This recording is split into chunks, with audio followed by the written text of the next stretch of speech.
Imagine waking up tomorrow and realizing that every person you ever loved, every enemy you've ever hated, and basically every tragedy you've ever witnessed was actually just, well, you. Yeah, just you talking to yourself in an empty room. Right. Exactly. So there is this very popular, incredibly comforting spiritual concept out there known as non-dualism or, oneness. It's essentially the idea that the universe is just one undivided reality. Yeah. And usually it's sold as this ultimate relief, like a way to let go of your anxieties and realize that the divisions between you and me are just Which illusions. sounds great on paper. It does. Yeah. But today, in this deep dive, we're going to explore why realizing that we are all one might actually be the most terrifying, destabilizing philosophical recognition a human mind can endure. Right, because our source material today is this really profound essay titled The Abyss Beneath the Infinite, When Oneness Becomes the Hardest Truth.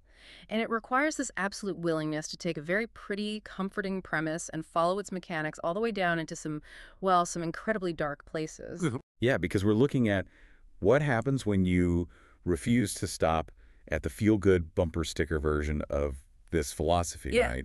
And instead, you demand to see the entire unflinching picture. Exactly. It's about not looking away. Because honestly, modern spiritual teachings often treat oneness like a spiritual spa day. It's packaged as a way to detach from your everyday worries and just, feel warmly connected to the cosmos. A very relaxing concept. Right. But looking closely at the actual implications of this philosophy, according to the source, it feels more like showing up for a hot stone massage and being handed a parachute. Because you're actually about to free fall into a bottomless canyon. It is intense. It completely flips how we have to look at meaning and suffering and love. So if you've ever sought comfort in the idea that we are all one, this deep dive is going to completely flip your perspective. It really challenges whether you're brave enough to look at the entire picture. So, to understand why the abyss is hiding right beneath this comforting idea, we should probably start by mapping out how the popular, easily digestible version of oneness actually works. Yeah, and why it logically collapses under its own weight. So the standard teaching goes basically like this. Beneath the surface of apparent separation, like you listening to this, me sitting here, the room you are in there is ultimately only one consciousness. Just one single, undivided being. Exactly. And this one dreaming awareness has projected the entire multiplicity of existence out of itself. Every object, every person, every moment in time is essentially projected from the single source. It operates very much like a dreamer, right? Projecting an entire sprawling world from a single sleeping mind. Yes, that's the classic analogy. You think you are a separate individual, but you're really just an avatar in the dream. And the immense comfort people extract from this framework is the idea that, fundamentally, nothing is wrong. Right, because if it's all just one dreamer, then the stakes of our lives are illusions. Suffering is dream suffering. Death is just dream death, the self that you identify as you, the specific person who, fears losing a job or grieves a breakup or worries about the future. That self is just a dream character. And a dream character is never actually in the danger it imagines it's in. Exactly. The nightmare feels incredibly real to the avatar, but the dreamer sleeping in the bed is perfectly safe. Which is an incredibly seductive idea. Yeah. I mean, it offers this clean resolution that makes you feel like you can just let go of the steering wheel. Yeah. You see a beautiful sunset or you experience a serendipitous moment and you just think, see, it's all one. The universe is holding me. But there is a massive mechanical flaw here, according to the essay. If you take that premise seriously, that there is only one consciousness generating absolutely everything, you can't selectively apply it. No, you really can't. It's like watching a movie and praising the director for the brilliant happy scenes while pretending they had absolutely nothing to do with the tragic or horrific scenes. You can't just credit the director for the romance and ignore the fact that they also wrote the murder, That's exactly it. Cherry-picking the beautiful parts completely breaks the entire premise of oneness. Because if there is truly only one dreamer, the dream is entirely unedited. Right. The dreamer did not exempt certain categories of experience from its own projection.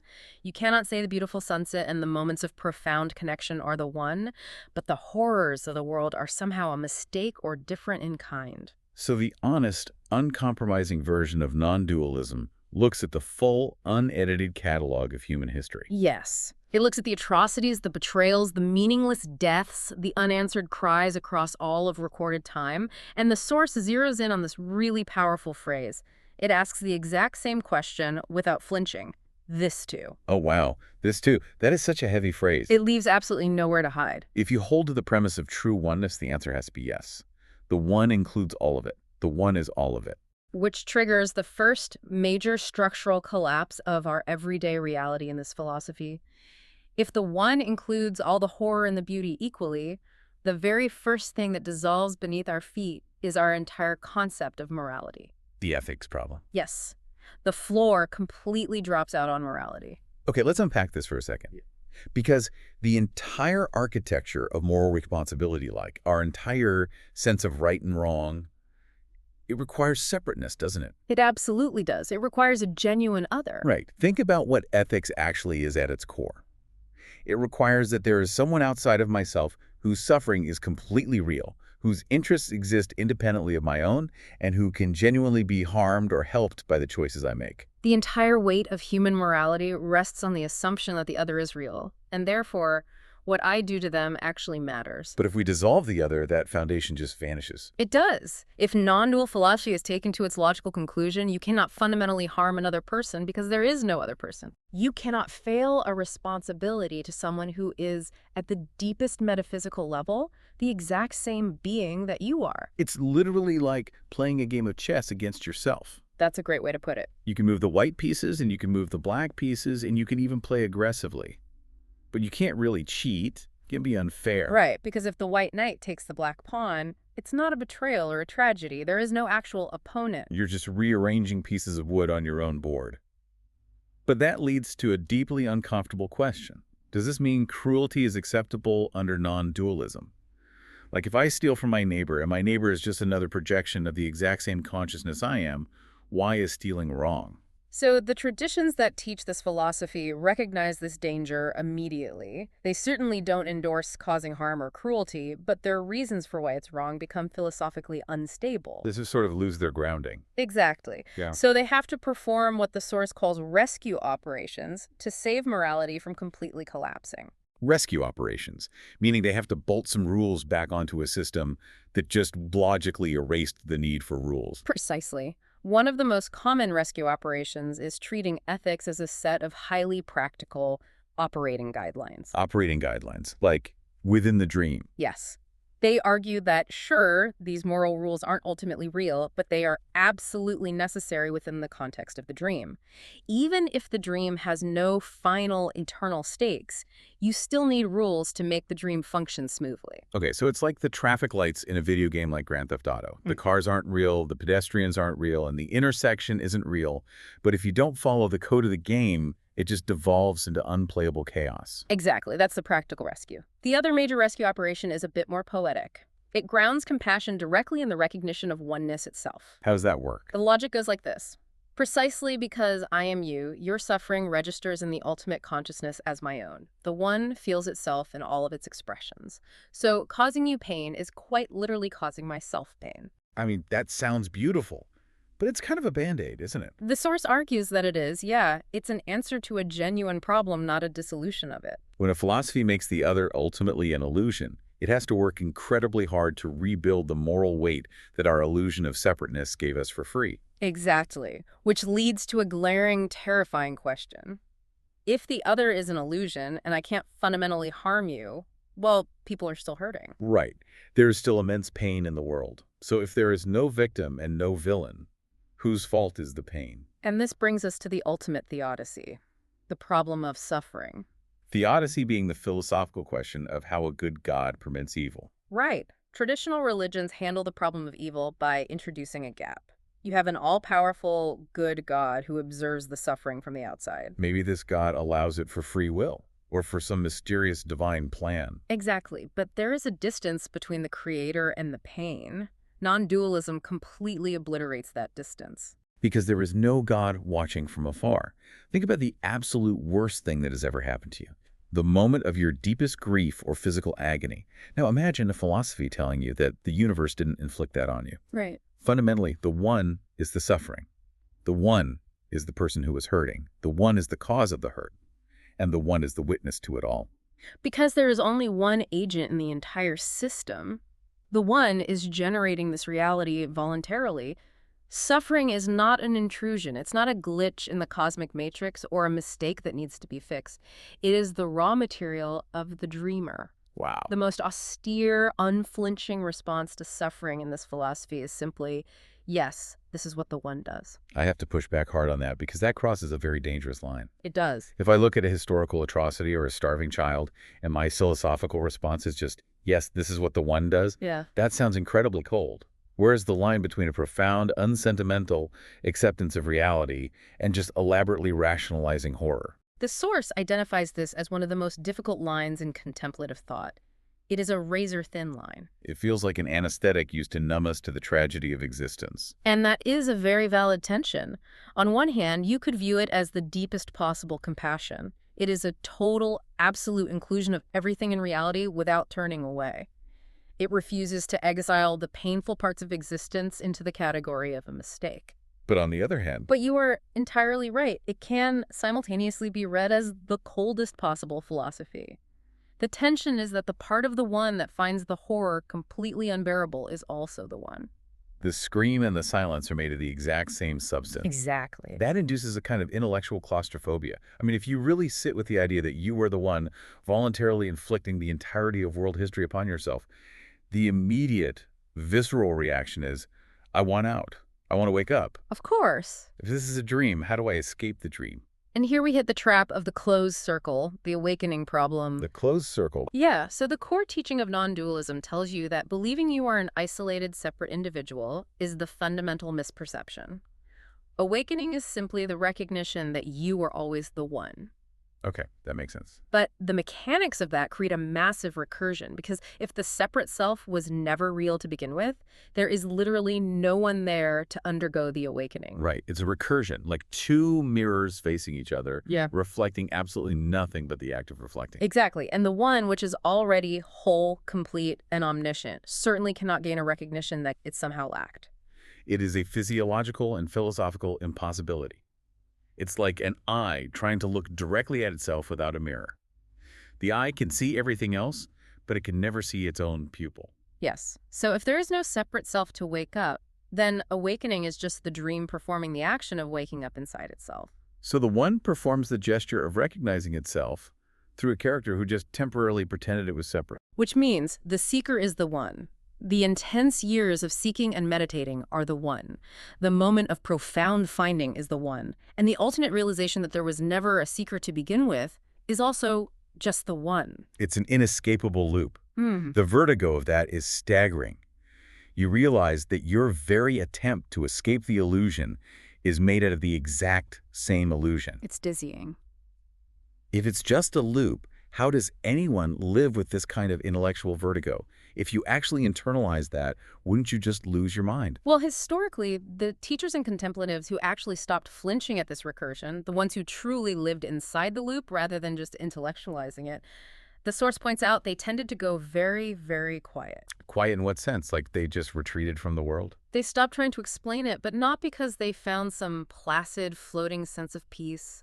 They went quiet because they realized that every single formulation, every profound philosophical string of words they might reach for to describe what they had found, was itself just another piece of the dream. To speak about the ultimate truth is to instantly create a division between the speaker and the truth. The existential vertigo doesn't go away. The vertigo simply becomes the ground they stand on. Okay, but if the vertigo becomes the ground, how do entire philosophical traditions survive living on that ground for thousands of years? Humans can't just exist in a permanent state of silent existential freefall. Right. They had to have found a way to make the dream livable. They did. The traditions that have navigated this territory the longest had to develop specific mechanisms to survive inside these paradoxes. They engineered two main survival moves. The first is the deliberate reintroduction of the necessary fiction. The necessary fiction. So consciously deciding to believe in things you know aren't ultimately real. Yes. The tradition explicitly acknowledges that concepts like duty, play, family, compassion, and justice aren't ultimate metaphysical truths. They're arbitrary shapes. But they are the shapes that the one gives to the dream, so that the dream isn't a chaotic nightmare. It's a surprisingly dignified position. It doesn't pretend the problem of the abyss is magically solved. It just says, look, the one has shattered itself into this sprawling multiplicity. We are living inside that multiplicity. So here are the orientations that make this experience coherent, beautiful, and worth inhabiting. It's Exactly. like reading a devastatingly sad novel. Logically, the characters are just ink on paper. They aren't real. But you still allow yourself to cry when a character dies because the emotional structure of the story has genuine meaning. You consent to the fiction because the experience of the fiction is valuable. That's a perfect way to grasp it. But the second survival move is far more radical. It doesn't just tolerate the illusion, it completely reframes the entire purpose of existence. So, It proposes that separateness is not a cosmic mistake, but an absolute unyielding necessity. a necessity for what? The argument goes like this. The one did not shatter into a billion separate pieces by accident. It didn't make an error that spiritual awakening is supposed to correct. It shattered because unity alone, a single, infinite, undivided consciousness, cannot do what multiplicity can do. Unity alone cannot love. Oh, wow. Let's really pause and explore that. Why can't unity love? Because the very mechanics of love require a genuine other. You cannot love yourself in the same way you love someone who is genuinely not you. Right. Think about the difference between moving your own arm and holding someone else's hand. You don't love your arm, you operate it. It is an extension of your will. For love to exist, it requires an object that is beyond your control. It requires surprise. Exactly. It requires risk. It requires the genuine possibility that the other person could walk away or be lost. A single omnipotent consciousness cannot experience surprise, risk, or loss. Therefore, it cannot experience love. That completely flips the script.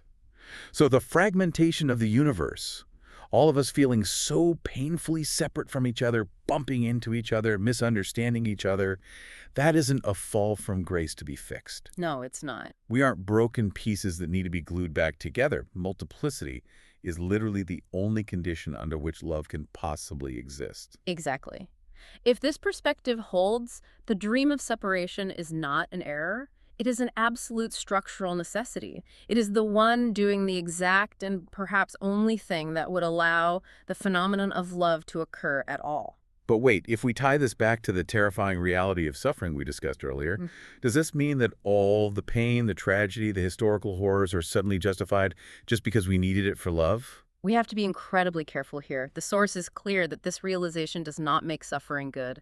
It does not vindicate atrocity or excuse cruelty. Right, that would be horrifying. But what it does do is give suffering a structural meaning that comes from understanding what a framework is built to support. The suffering inside the human experience isn't a meaningless glitch. It is the unavoidable cost of a world in which love is possible. Real risk, real fragility, real otherness. These are the absolute prerequisites for genuine connection. Yes. You cannot have the possibility of profound love without the exact same vulnerability that allows for profound heartbreak. It's not a comforting answer. It doesn't put a warm blanket over the tragedy of life, but it is an incredibly honest answer. It takes the weight of our everyday lives, our messy, painful, separated lives, and gives them ultimate significance. It really does. Which really brings us to the unresolved question at the heart of all this. If the comfortable version of oneness is a trap, what does it actually mean to be awake? The central tension that contemplative philosophy cannot easily resolve is this. Does meaning require separateness? The comfortable, easy, non-dual view says no. It says everything is one, the dream is just a dream, and nothing ultimately matters. And the purely separatist view says yes, meaning requires genuine otherness, and therefore the underlying unity is a lie. Right. But both of those extremes are insufficient. Because the easy non-dualism makes everything equally unreal, turning life into a nihilistic waiting room. And the easy separatism forces us to ignore the profound underlying connections that bind the universe together. Precisely. The honest position isn't found by collapsing into one of those easy, comforting answers. The honest position is staying in the vertigo. Staying in the vertigo. It's the willingness to hold the tension, to recognize that, yes, this is all one unified movement, while absolutely refusing to use that recognition as an anesthetic to bypass the reality of what the movement costs in flesh and blood and sorrow. To be awake is not to float above the world. It is to be fully present to the immense weight of existence without the buffer of a comforting belief, as the philosophy suggests. The abyss is just what the one looks like from the inside. The abyss is what the one looks like from the inside. We started this deep dive by comparing this philosophy to jumping out of an airplane without a parachute. I think we've thoroughly explored what the wind feels like on the way down. We certainly have. But building on that incredible realization we just unpacked, that fragmentation and vulnerability are the absolute costs of love. I want to leave you with a final thought to mull over. Okay. If unity alone cannot love, and genuine uncontrollable separation is required for love to exist, then think about the moments in your life when you felt the most profoundly lonely. Mm-hmm. The moments when you felt completely isolated, misunderstood, or utterly apart from the rest of the world. What if that agonizing feeling of being totally separate isn't a failure? What if it isn't a glitch in your psychology, but the universe's ultimate prerequisite for connection? What if your deepest, most painful sense of feeling apart is the exact mechanism that makes your capacity to love entirely real?